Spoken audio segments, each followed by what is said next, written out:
Sisiro kam kagrasa. Ay, ang change oil ta transmission ti Innova kag rasa liit. Amom tag change oilan. Wan. Sigurado ka. Wah.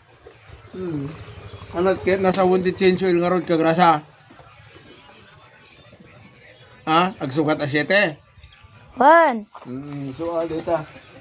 Yuray mo nga rod ta idrain ta amin wan. Wan. Nga rod te pagitak tuwing ka dito 7 na madamdamawan. Wan. Sige rod. Ande tamanan.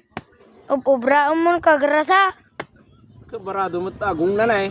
Kasi nga makaangas ita. Amom ti ka makahit na sa wunti agong tilugan. Air cleaner di nga men. Wan. Giraon ti tapok na eh. To all followers at the back. Shout out sa inyo ko naman.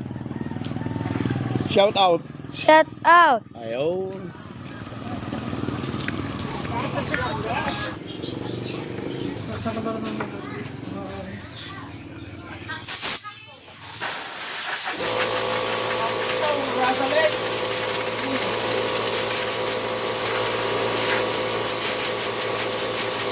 Tapok-tapok na.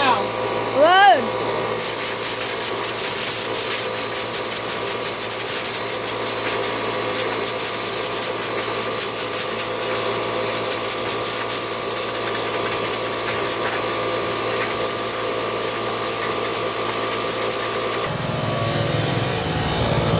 Ha? Mariel. Duldulaw from. Shout out kay Mariel Duldulaw from Elizabeth Dingras. Nandito kami ngayon sa bahay niya, di ba? Congrats ulit. Oh. Oh, sige.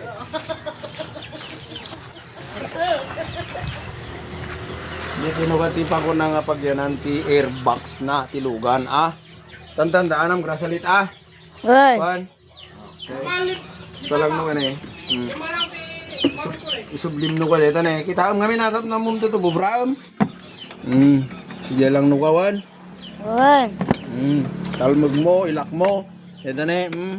Wan. Amo nung kawal, baliktad din. Atap no makasultok mo ulit. Agong na nung kawan. Wan. Alawin lang. So ayan mga kagrasa. Ganyan po ang paglagay ng transmission fluid po natin. Ayan o, napakasimple lang po. Gamitan mo lang ng embudo hanggang dun sa baba. Sa lagayan po ng dipstick. Yan dyan po ilalagay mga kagrasa.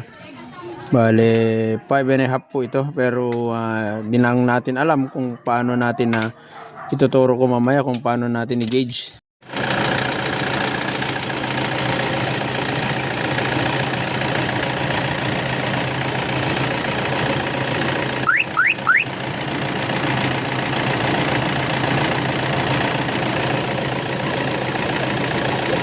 Ayan, kailangan umaandar bago natin check yung gauge. Ayan. Kulang pa. Diba?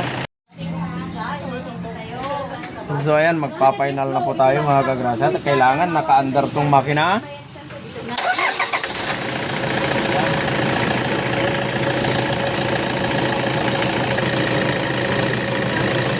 So ayan, tamang-tama po. 5 lang kasi nandyan na yung gauge. Ayan. Alam mo na. Ayan, alam niya may kirasa. Okay. Yung waste po natin yun o. Yung dumi na o. Ayan, yung waste natin. Ganun lang po mag-change ng transmission. Kirasa always nagpapasalam.